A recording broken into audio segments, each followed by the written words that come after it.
भाई लगभग 3 साल हो गए मुझे ये चैनल चलाते चलाते एंड मुझे कभी भी ऐसा नहीं लगा था कि मैं एक ऐसा वीडियो बनाऊंगा जिसका टाइटल होगा Florentino Perez wants to sell Real Madrid. Because ये कोई क्लिकबेट वीडियो नहीं है, ये कोई क्लिकबेट टाइटल नहीं है, ये खबर पूरी तरीके से सच है, लेजिटिमेट है। Florentino Perez wants to sell a portion of Real Madrid, एक significant portion of Real Madrid to investors. एक ऐसा क्लब जिसकी हिस्ट्री रही है, एक ऐसा क्लब जिसकी एक rich tradition, rich history, values, principles, ये सब रहा है इन देयर सोशियोज। 123 ईयर्स से सोशियोज ने कंट्रोल करा है इस क्लब के फुटबॉलिंग एंड फाइनेंशियल डिसीजंस। लेकिन फ्लोरेंटिनो पेरेज अब उसको चेंज करना चाहते हैं। फ्लोरेंटिनो पेरेज की ये थिंकिंग है दैट आगे जाके ये मॉडल सस्टेनेबल नहीं होगा एंड हम कंपीट नहीं कर पाएंगे। तो इन डिटेल बात करूंगा इस वीडियो में कि वो ऐसा क्यों करना चाह रहा है एंड क्या है वो पॉलिसीज जो कि हर्ट कर सकती हैं सोशियोज को। कौन से इन्वेस्टर्स हैं जो कि शायद से लिंक्ड होंगे विद ज्वाइनिंग रियल मैड्रिड, कौन से वो इन्वेस्टर्स हैं जो कि पैसा डाल सकते हैं, किस वैल्यूएशन पे डाल सकते हैं। ये सारी चीजों के बारे में इन डिटेल बात करूंगा इस वीडियो में, तो इस वीडियो को एंड तक जरूर देखना भाई। इस चैनल को सब्सक्राइब करना अगर आपने अब तक नहीं करा है, और भाई वीडियो को लाइक करना और कमेंट करके बताना कि तुम्हारे क्या थॉट्स ऑन दिस। तुम भी एक माद्रिदिस्ता हो, मैं भी एक माद्रिदिस्ता हूं, मैं भी मेरा ओपिनियन दूंगा और मैं चाहता हूं कि तुम भी तुम्हारा ओपिनियन दो इन द कमेंट सेक्शन। तो सबसे पहले बात कर लेते हैं, why the hell does Florentino Perez wants to sell a significant portion of Real Madrid. तो सबसे बड़ा रीजन तो यह है, अगर आप पिछले 5 साल के चैंपियंस लीग विनर्स को उठाकर देख लो, 2021 में चेल्सी ने जीता, 2022 में हमने जीता, 2023 में एक state own club Manchester city ने जीता, 2024 में फिर से हमने जीता और 2025 में पीएसजी फिर से एक स्टेट ओन क्लब ने चैंपियंस लीग जीत लिया। और चैंपियंस लीग देखो एक मामूली कंपटीशन नहीं है, चैंपियंस लीग एक बहुत बड़ी कंपटीशन है। यूरोप के तख्त पर कौन बैठता है वो उससे डिटरमाइन किया जाता है भाई। और पिछले 5 साल में it has been Real Madrid versus state owned clubs, या फिर Real Madrid versus clubs that have sugar daddies, if that is the right way to put it. तो यहां पर मैड्रिड जो है कंपीट कर रही है विद क्लब्स जिनके पास इमेंस इमेंस फाइनेंशियल रिसोर्सेज हैं। अगर आप चेल्सी के पिछले 12 या 15 महीने उठा के देख लो, 450 मिलियन स्पेंड किया है चेल्सी ने on players, on signing players. I am not even kidding दोस्तों। यहां पर अगर आप रियल मैड्रिड का देख लो तो हम डीन हाउसन पे 60 मिलियन देने के लिए भी सोच रहे हैं। डीन हाउसन एक ऐसा प्लेयर जो कि आपको गारंटीड स्टार्टर लगने वाला था। डीन हाउसन इतना इंप्रेसिव रहा है हमारे लिए एट रियल मैड्रिड एंड हम सोच रहे थे कि भाई हमको ये प्लेयर लाना है या नहीं लाना है। जाबी अलोंसो ने पुश किया इस साइनिंग के लिए, तब जाकर ये साइनिंग कंप्लीट हो पाई। नहीं तो हमारी बोर्ड इस डायलेमा में बैठी थी कि भाई 60 मिलियन इस पे खर्च करना सेंस बनता है या नहीं बनता है। एक बहुत ही लंबे टाइम से हर एक माद्रिदिस्ता के दिमाग में यह सवाल रहा है कि अगर ये क्लब 1 बिलियन हर साल जनरेट करता है तो हमें पैसों की कंगी क्यों आ रही है। या तो कोई एक क्लब कोई कुछ पीछे से कुछ कर रहा है जो कि हम सबको नहीं पता, या तो फिर ये क्लब में एक जेन्युइन प्रॉब्लम है। एंड प्रॉब्लम कोई भी नहीं है, एटलीस्ट फॉर नाउ तो नहीं है। एंड फ्लोरेंटिनो पेरेज खुद कहता है कि प्रॉब्लम अभी नहीं है, 5 साल बाद नहीं है, 10 साल बाद नहीं है। लेकिन एक प्रॉब्लम आएगी आज से 10 साल बाद जिसका सोल्यूशन रियल मैड्रिड नहीं निकाल पाएगी अगर अभी से सजग नहीं रही तो। आपकी करंट टीम में अगर आप एवरेज एज देखोगे तो 23 या 24 इयर्स की है, यानी कि ये टीम यंग है और इजीली अगले 8-10 साल तक तो कंपीट कर ही सकती है। लेकिन उसके बाद क्या, उसके बाद का प्लान क्या है। फ्रांको मस्तनतोनो 18 साल का है, ठीक है, he will be 28 by then. Endrick is 19, he will be 29 by then. और बाकी जो आपके यंग गन्स हैं वो भी शायद से थोड़े मेच्योर हो जाएंगे। लेकिन फिर बाद का क्या प्लान है भाई, ये तो आपकी टीम हो गई, आपके फाइनेंसिस का क्या।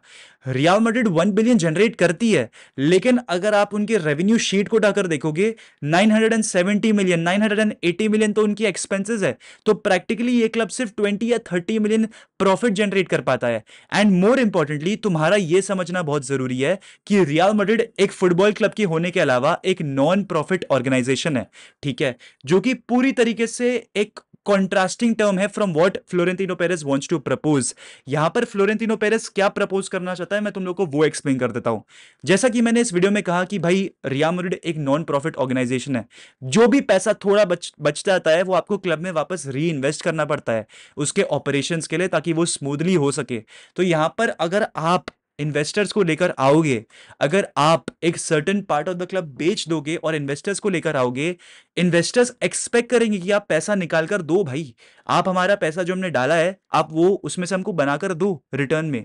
यही पूरा प्लान होता है इन्वेस्टर को लाने का। तो यहां पर नॉन प्रॉफिट ऑर्गेनाइजेशन से हम एक प्रॉफिटेबल ऑर्गेनाइजेशन या फिर एक एंटिटी बन जाएंगे।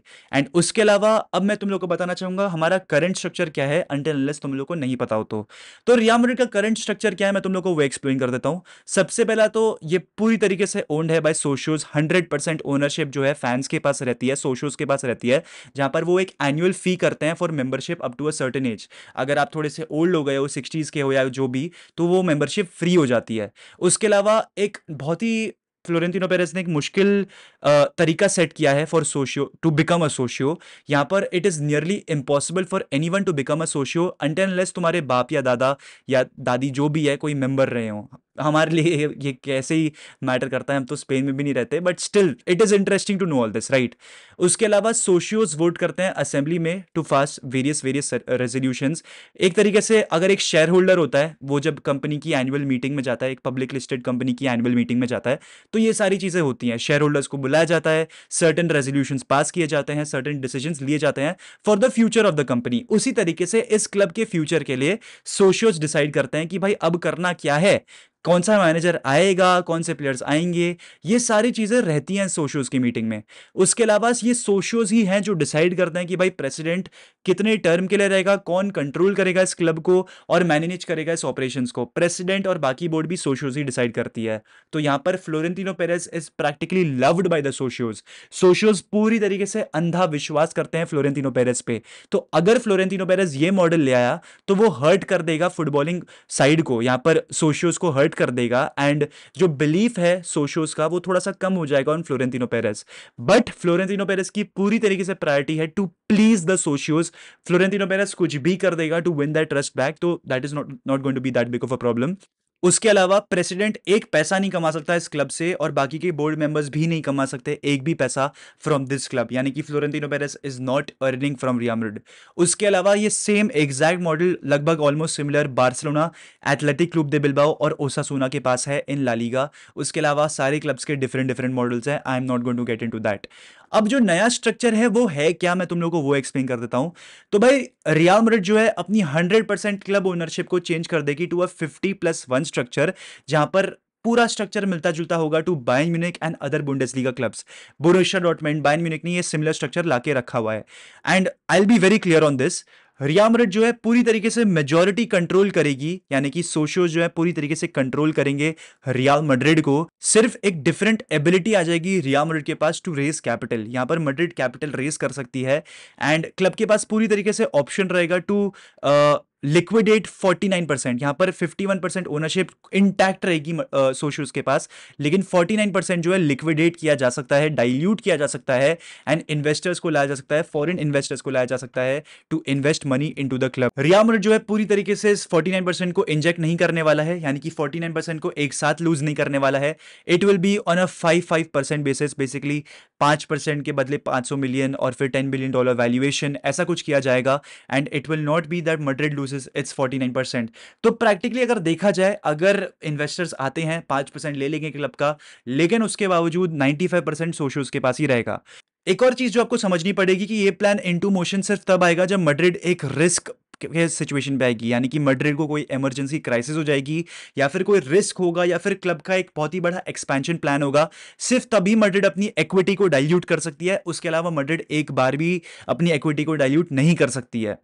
अभी इसके प्रोज क्या है उसके बारे में बातचीत कर लेते हैं। तो मैड्रिड की फाइनेंशियल लेवरेज बहुत ही ज्यादा बेटर हो जाएगी बिकॉज 49% इक्विटी पे $10 बिलियन वैल्यूएशन, यानी कि 4.9 बिलियन यूरोज आपको एक तरीके से क्लब रेज कर सकती है।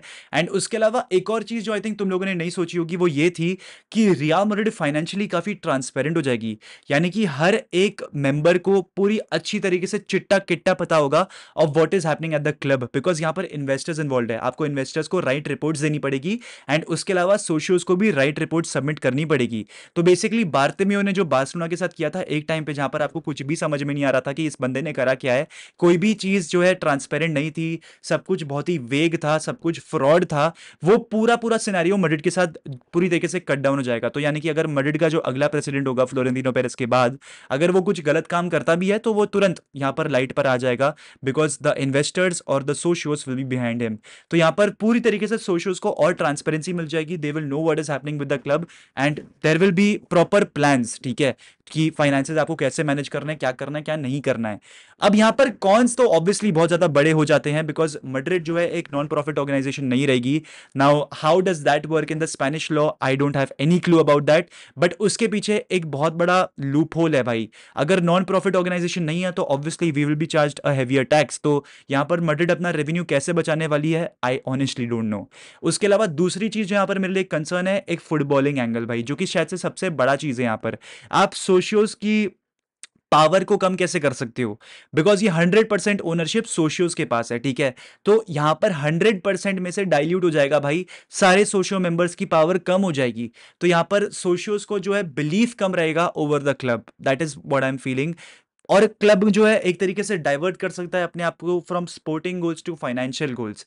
यहां पर पूरी तरीके से फाइनेंसेस पे ज्यादा असर या फिर ज्यादा सोच विचार डाला जा सकता है कंपेयर टू द स्पोर्ट, जो कि एक्चुअल द बिगेस्ट थिंग है फॉर एवरी फुटबॉल फैन। यहां पर इमोशंस को कंसिडर करना बहुत ही सच जरूरत है। And I don't know how is that gonna work around, you know, मतलब मोस्ट लाइकली तो ये भी बताया जा रहा है कि सोशियोज इतने नाराज हैं इस plan say that they will not pass it at all. पर उसके अलावा मैं आप लोगों को ये भी बताना चाहूंगा कि फ्लोरेंटिनो पेरेस ने 2012 में एक रूल लागू किया था कि जिस बंदे को भी प्रेसिडेंट बनना है रियल मैड्रिड का, he has to be a socio member for the past 20 years. उसका उसके पास उतना पैसा होना चाहिए जितना क्लब का वैल्यूएशन हो उसका कुछ 15%, यानी कि अगर क्लब 1 बिलियन का है तो 150 मिलियन तो उस बंदे के पास होने चाहिए एज अ प्रेसिडेंट, ठीक है, ताकि जस्ट इन केस अगर कोई इमरजेंसी आ जाए वो प्रेसिडेंट अपना पैसा डालेगा इनटू द क्लब। तो ये सारे रूल्स भी Florentino Perez in the past लागू कर चुका है। तो मैं ऑनेस्टली अगर कोई मेरा वर्डिक्ट पूछेगा इस पूरे सिनेरियो में, I will back Florentino Perez. The guy knows what he is doing भाई। पिछले 20-25 साल में बंदे ने बहुत सारे अच्छे अच्छे फाइनेंशियल डिसीजंस दिए हैं। द गाय इज 78, ज्यादा लंबा टाइम बचा नहीं है कि फ्लोरेंटिनो पेरेस प्रेसिडेंट रहे रियल मैड्रिड के। In the next 2-3 years, I मतलब even if not 2-3 years, 4-5 years down the line, I am seeing कि भाई Florentino Perez will hang his boots, he will hang his tie and Florentino Perez will not be around as the president of Real Madrid। तो यहां पर हमको हमारा long term future secure करना है। एक चीज जो कि बहुत ज्यादा जरूरत होगी, that investors will have to understand Real Madrid, understand the socios, और एक सिनर्जी बिठानी पड़ेगी विद द सोशियोज, ताकि क्लब जो है अच्छी तरीके से फंक्शन कर सके इन द फ्यूचर एंड अगला प्रेसिडेंट कुछ फालतूबंदी ना कर सके, like how Bartomeu did with Barcelona. तो ये सारी चीजें हैं। I back Florentino. Yes, sporting angle को हर्ट नहीं करना चाहिए, बट फुटबॉल एक पूरी तरीके से एक बिजनेस बन चुका है एंड इस बिजनेस एंगल को समझना, इसमें कंपीट करना और प्लेयर्स को खरीद पाना, वो लेवरेज रख पाना, वो बहुत जरूरी है। तो इसी के साथ दोस्तों I would like to end the video. अगर आपको वीडियो अच्छा लगा तो प्लीज भाई चैनल को सब्सक्राइब कर देना यार। एंड इसी के साथ दोस्तों, हाला मदरीद, इन अलमास, हस्ता अल फिनाल फामूस रियाल।